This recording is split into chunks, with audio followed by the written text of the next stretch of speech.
రాష్ట్ర మంత్రి కోమటిరెడ్డి వెంకటరెడ్డి పెద్ద మనసు చాటుకున్నారు. బహిరంగ సభలో బంగారు గొలుసు పోగొట్టుకున్న మహిళకు దానిని ఇప్పించి తన ఉదార స్వభావాన్ని చాటుకున్నారు.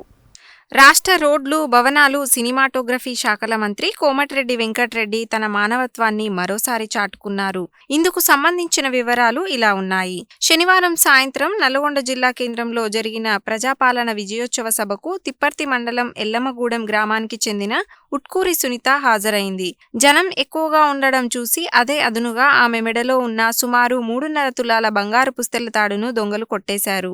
ఇంటికి వెళ్లే క్రమంలో తన పుస్తెల తాడు చోరీకి గురైనట్లు గమనించిన సునీత లబోదిబోమంటూ విషయాన్ని గ్రామానికి చెందిన కాంగ్రెస్ నాయకుడు ఉట్కూరి సందీప్ రెడ్డికి తెలియజేసింది. దీంతో ఆయన వెంటనే స్పందించి రాష్ట్ర మంత్రి కోమటిరెడ్డి వెంకటరెడ్డి దృష్టికి తీసుకెళ్లారు.